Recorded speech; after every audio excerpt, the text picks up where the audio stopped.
Hey everyone, welcome back to my YouTube channel.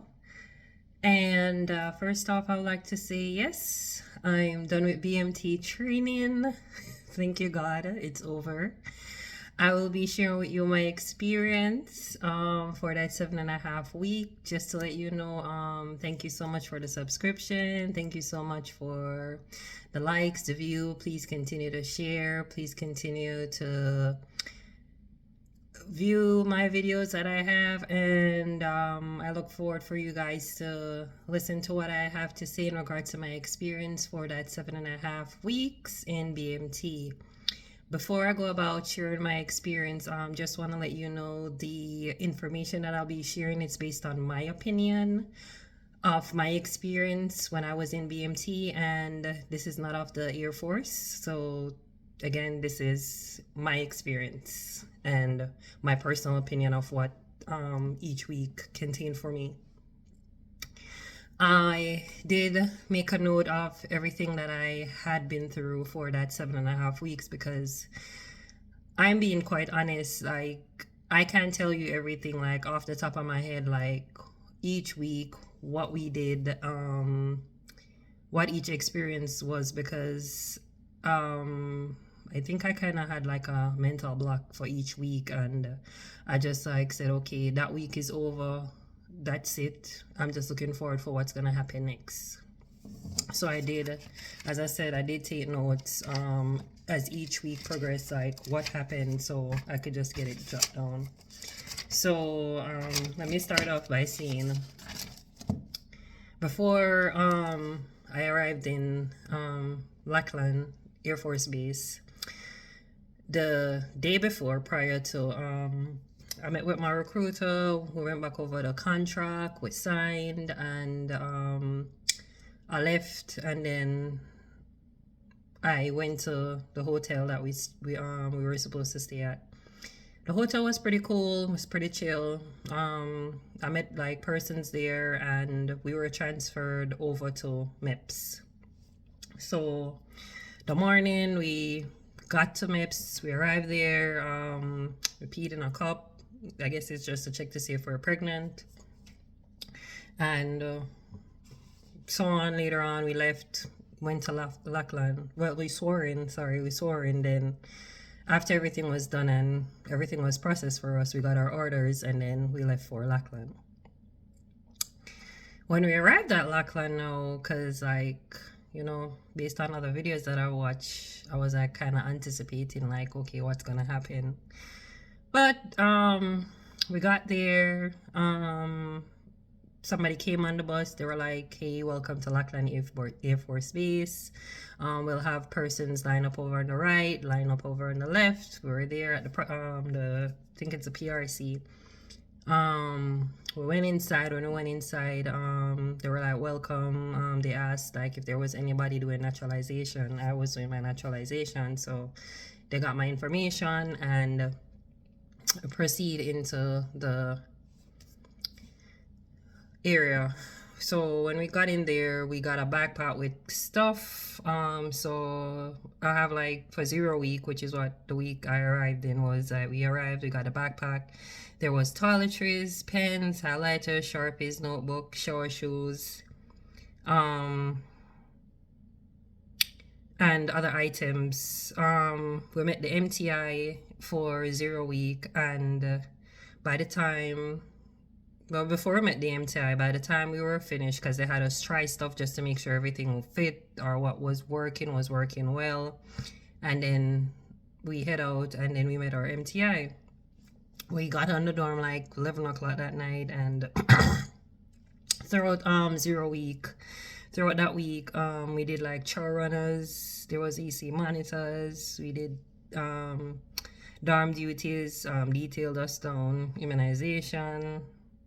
We had like facilitation class in the dorm, and we learned how to write up like a 341. So a 341 is like something that they can pull from you if you do something wrong. So bear in mind, in 0 week, you're supposed to know your reporting statement. That is, if you're gonna talk to an MTI, any staff, anybody there, that is not a trainee, you're going to report and say, sir or ma'am. So if it's a opposite sex that you're speaking to as a female, you're going to say, sir, trainee such and such reports as ordered. If it's same sex, you're going to say, as a female, you're going to say, ma'am, trainee such and such reports as ordered. If you're going to just talk to an MTI like that without saying a reporting statement, they're going to shout at you and they're going to pull that 341. So that's the purpose of having that 341. So it can be for discrepancies, or it can be for excellence, meaning you can do something that's wonderful and they'll just take it and just, for excellence. But if it's not excellence, they can pull it and do a comment and then they can sign. So yeah, that's the purpose. Always have it. It's considered a mandatory item. They're going to go through with you like stuff that you need to have on your person as mandatory item. And they're like designated areas that this mandatory item needs to be. If it's not there and it's not in that designated area, yeah, 341 again is going to be pulled. So just do what needs to be done. All right. So yeah, we did like our first issue clothing. So we went down to the clothing department. That's where we got our OCPs. We got PT clothes, PT shoes, OCP boots, and they showed us how to do like laundry marks, how to mark our stuff. So whenever we were doing laundry, because your laundry is gonna be done with everybody else. So on the dorm that I was on, I think it was like 49 females. So yeah, 49 of us were there. And if you're the type of person that doesn't like taking shower with a lot of people, hey, you better change the personality there, because you're gonna take it's open shower with probably 30 odd 40 odd girls. If you're not a people person, you have to drop that attitude, change your attitude. This isn't something that's permanent, it's just temporary. So just tell yourself, hey, I'm going to be living amongst these girls. They're different personalities, different background, different cultures. Just know that these are the persons that you're going to be seeing every day. You're going to be living with these persons. So best bet, humble yourself. That's my advice. So after that week, 0 week, the weekend following 0 week, we were handed over to our MTI. So that's gonna be the MTI that throughout the rest of the 7 week, this is the person that's gonna help shape us into being airmen. So for that time, what I can say about that weekend was it was hot. So yep. If you're fortunate enough to not do BMT in summer, that's good for you. But yep, I got summer. So I was there May, June, July. So you have those triple digits be hitting. Like by 9 o'clock you hear black flag being announced. Black flag, which means like, yeah, it's hot over 90 degrees. So that Saturday afternoon, we had our duffel bag. Bear in mind, I did tell you we get our first issue clothing.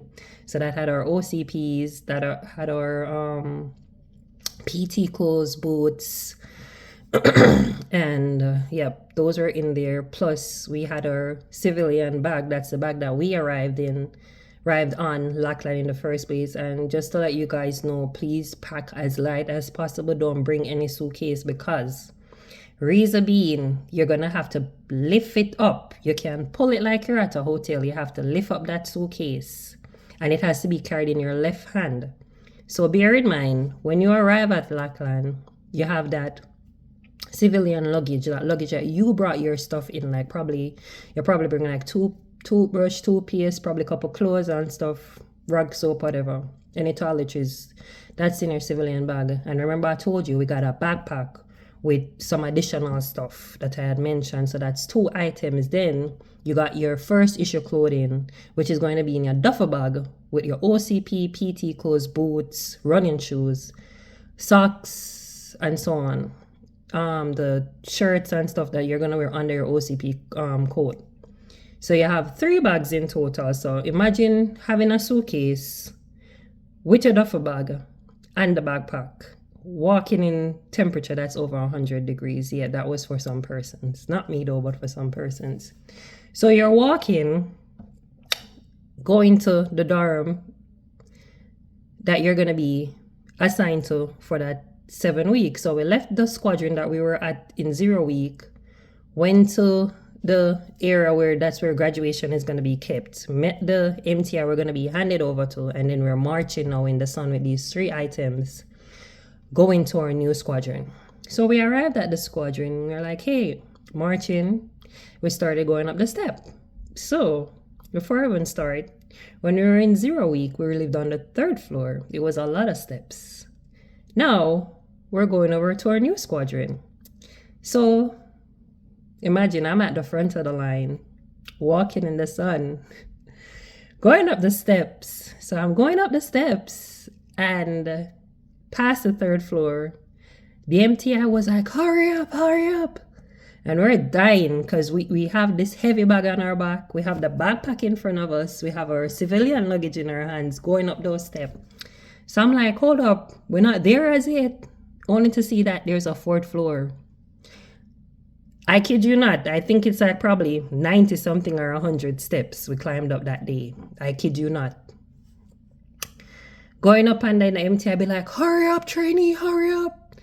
And we got up there and we were like, wow, I'm telling you, if there was any other time that I was like, was the day that I thought, oh my God, was the hardest day for me, I think that was the day. And what kept me going up that step was thinking about my daughter, because I'm telling you, I don't know how I did it.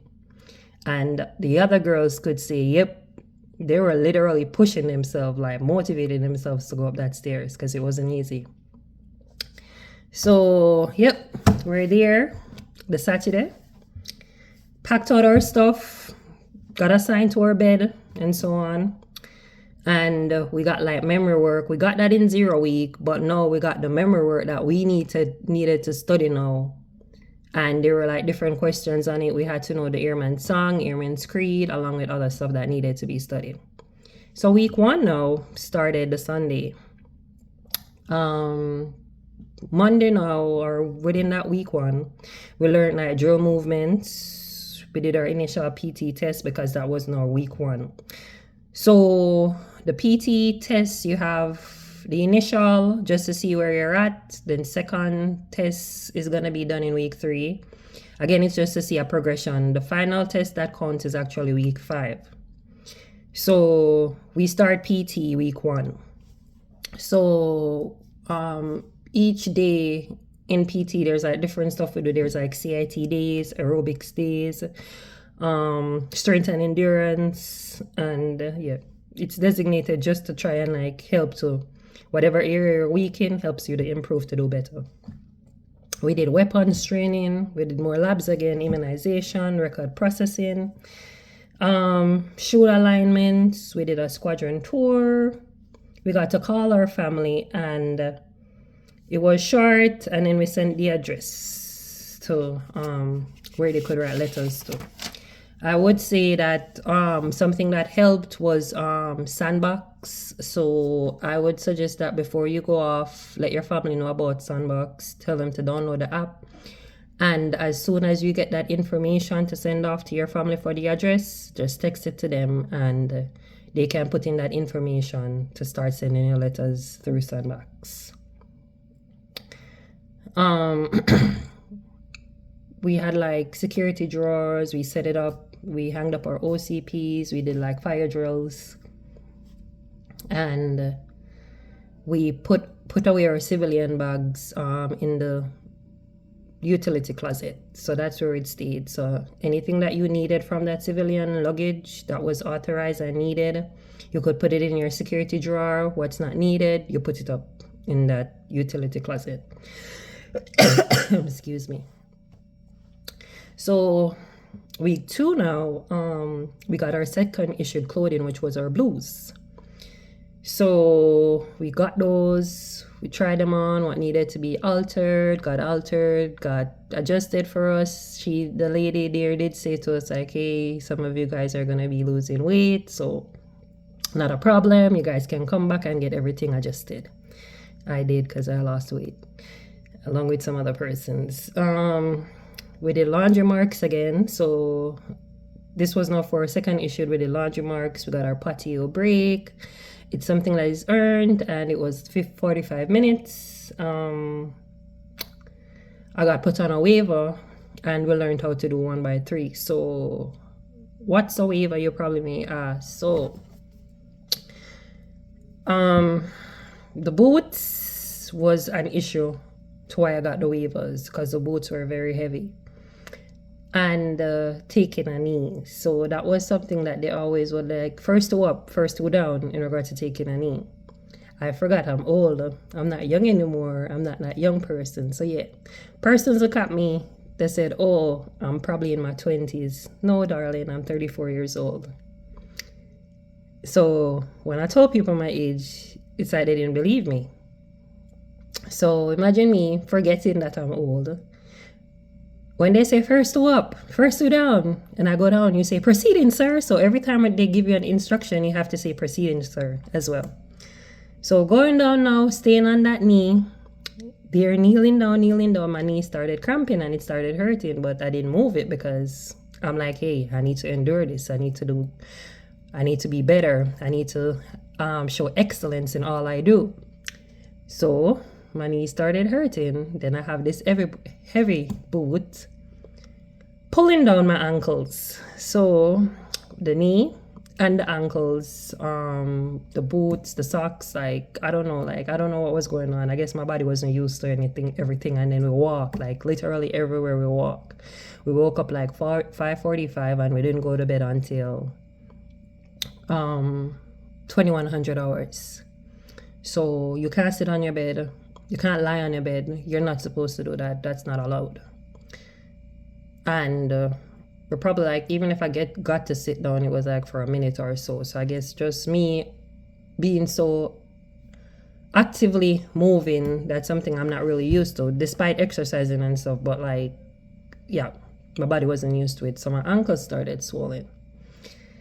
And when they got swollen, I alerted my MTI and I got an appointment to see the doctor. Turns out I had a mild, hipedema? I don't even remember the word, but I had it.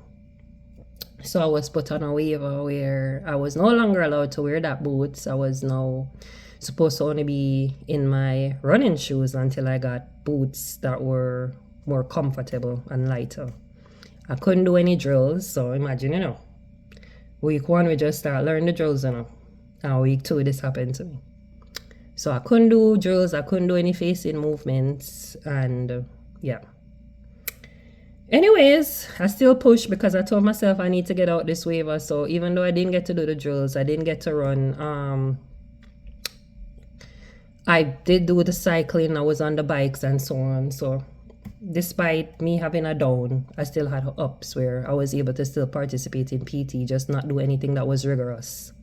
And I couldn't walk for more than 20 minutes. I couldn't stand for more than 20 minutes. So yeah, that was how bad it was.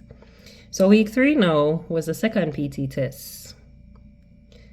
But before I move on to that, I forgot to let you guys know that for the first PT test, I did, for my age, I did 23 sit-ups, I think, 17 push-ups, and my run time was like 23 something.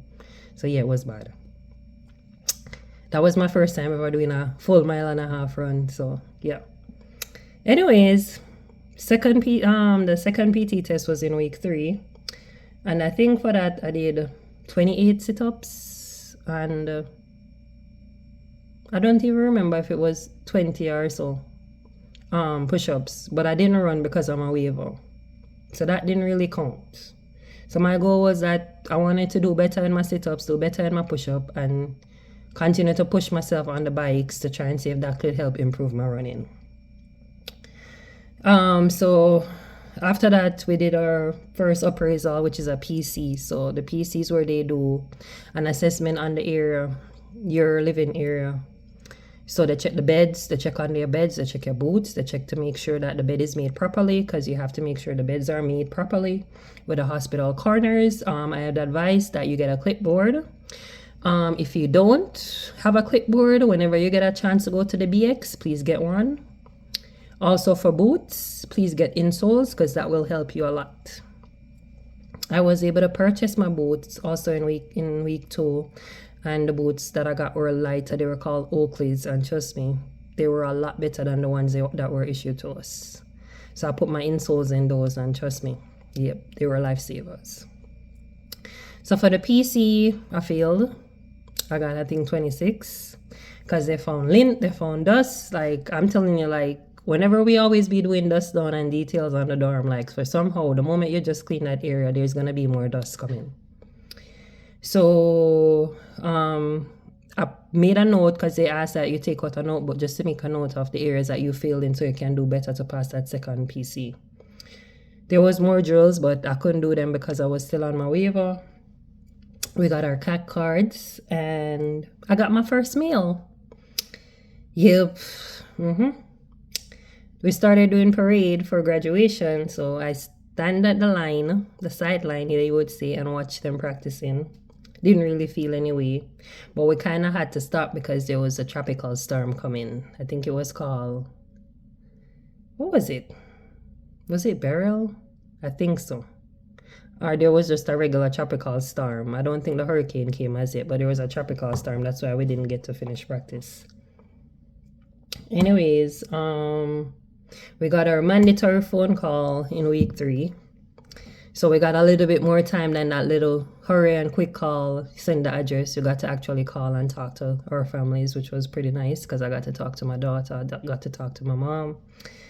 And yep, that kind of helped push me more to say, okay, this is real, like 3 weeks. I have a few more weeks, and I need to do good. I need to make my family proud. I need to make my daughter proud. So I think that was pretty much a recap of what happened in week 3. So week 4 now was the gas chamber called Seaburn. So remember, I'm on a waiver. And I forgot to add that in week 3, I was on crutches because I decided that, I wanted to go beyond my strengths and run. And then I started having a knee injury. So I was on crutches. So on Seaburn in week 4, we got up early in the morning, got there. I was told I can't do it because I have crutches. So my Seaburn was pushed back to 2 weeks. Yep.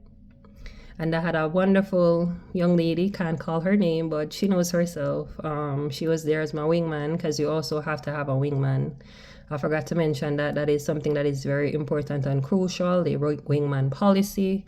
Please stick by it, please abide by it, and please follow that concept. Also, there's a water policy. 3/4 to 1 water bottle per hour, not to exceed 2 water bottles per hour, or 16 bottles for the day. So please hydrate.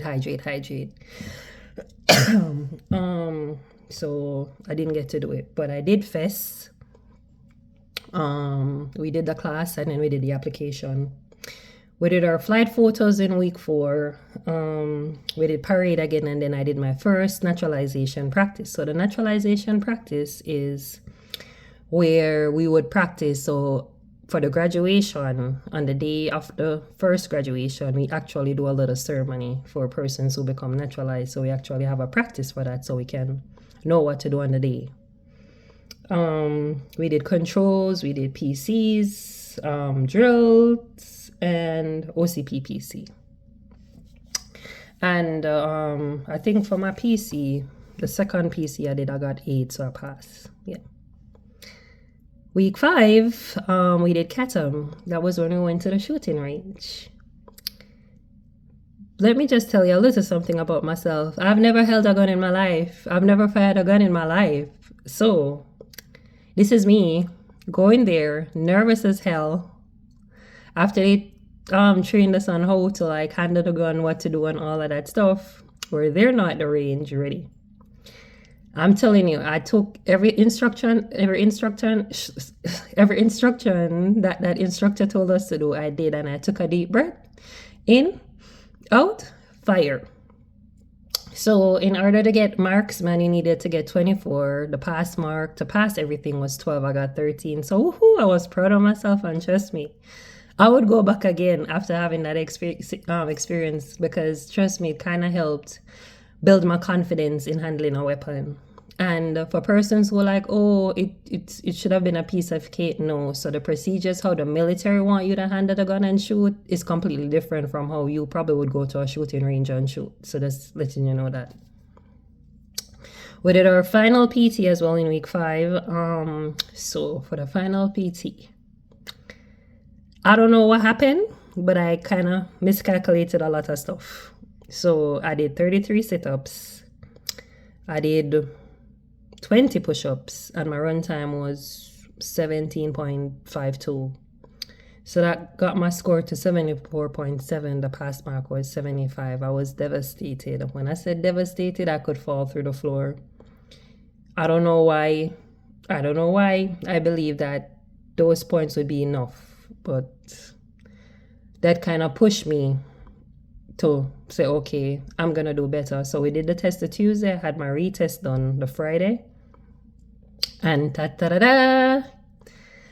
I got 41 push-ups, 41 sit-ups, 17 push-ups, and my run time was 17.32, bringing me to 79.4. So yes, girl push. Cause girl said, not up again. Can't catch me again. I got to go and do Seaburn. Yep, and I passed. We did our TCC, which is Tactical Casualty Care course. So yep, we did TCCC. And we did a PC on that. So week 5 was like PC. We did military skills PC. You know, you had to learn your ranks and stuff. Weapons assembly and disassembly PC. Drill PC and class. We got base liberty. So that's something that's also earned in week 5 for 2 hours where we got to go eat on base, not off base. We watched claw videos. We watched the maps, and we did dress and appearance for blues. We got our dog tags. We did parade practice, and the TCCC. That's something that's going to be applied when we go to Pacer Forge. So that's the reason why it's so important to learn TCCC, FES, as well as claw and the map. So week 6. Oh, so correction. I didn't do week Seaburn until week 6, not week 5. So sorry about that. So I did that. We did Pacer Forge. I think it was formerly known as Beast. And I think back then they used to do it for a week. And they did Catham also during that time. But we did Catham the week before. So Pacer Forge is now 36 hours. We did that. We applied FES. We applied TCCC, the map, the claw. And yeah, we did our EOC, which was our end of course exam. Passed one time, ain't gonna resit anything. Pass mark was 70, I think it was 70, I got 84. We did MOS, I got only 1 demerit. I think for that one, if you get more than 2, you fail, so I only got 1. We did more practice again, and yep, that was pretty much it for week 6. Kind of flew by fast though. So week 7, which was our final week, we did PT run, road run, cat verification. I think persons did it week 6, but because I had Seaburn, I did it the other week. So that was where you did like your dream sheet, where like places you'd want to go. Excuse me, let me get some water.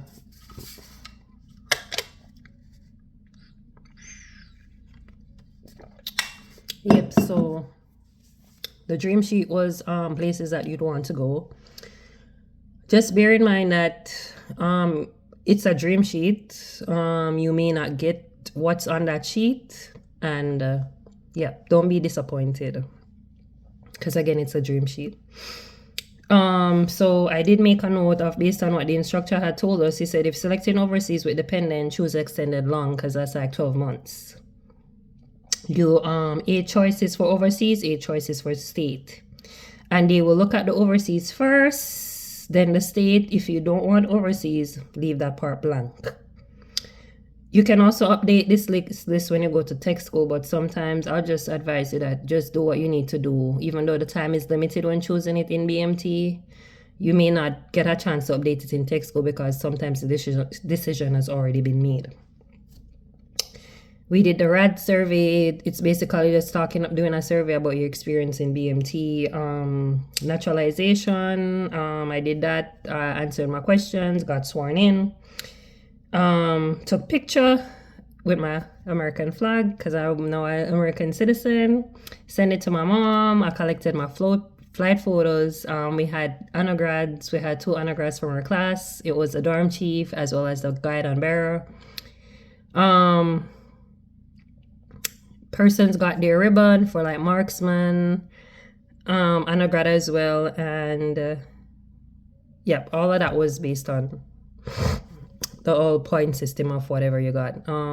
Graduated, and yep, that was basically it for the 7th week. So that was pretty much, the graduation was awesome. Getting my coin was one of the most amazing experience, and in my MT I was like, you did good, Ford. So I felt good to hear it, and I was proud of myself. And when my family came to tap me out, I started crying, and to hold my daughter again, like, it just didn't feel real. Like, it took me like about a minute or two to like actually see, like realize that yes, they're actually here. That was like one of the most fulfilling experience for me, and to just see that, like, throughout every challenges that I had through BMT, I was able to overcome and push myself, and my motivation was my daughter throughout everything. Like, every time when I felt like I felt down, I had to always remember what's my why, because that's something that's very important that they push to say, always remember your why. She was my why. And I'm really happy for the experience. Would I do it again? Nope. But I'm happy for the experience. The person that I was a few months ago to now, trust me, she's not the same. I have pushed myself to limits that I know that I can even break barriers through, and I'm proud of myself. I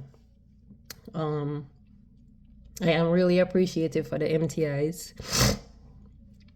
I'm appreciative for the girls that are on my dorm, and the different persons that I've met. My brother flight, love you guys, respect you guys. And the facilitators that were facilitating the class, I appreciate you. And for everybody that, if you're thinking about coming into the military and you're not sure, just sit down, ask yourself, what is your why? Why you want to do this? Why you want to be a part of the world's greatest Air Force? Ask yourself that question. And if you can find that answer, use that answer to be your driving force throughout everything. If somebody yells at you, remember that why. If you fail, remember that why. Because in order for you to succeed, you have to fail. Learn from that mistake and push, and you'll do better. I'm now at tech school learning about my job, so I'll give you guys updates on that. I'll share with you what I can, and I look forward for you guys to share this video with other persons. And I hope that this will be a motivation for others out there, persons who are thinking about joining the Air Force, Navy, Marines, what else? Being a reserve, National Guard, whichever one. Just remember your why. Stay positive, stay motivated, pray, and make sure you have a strong support system, because that is going to get you through whatever you're going through. Thank you guys so much, and please continue to subscribe, please continue to like, please continue to share my video, and be blessed.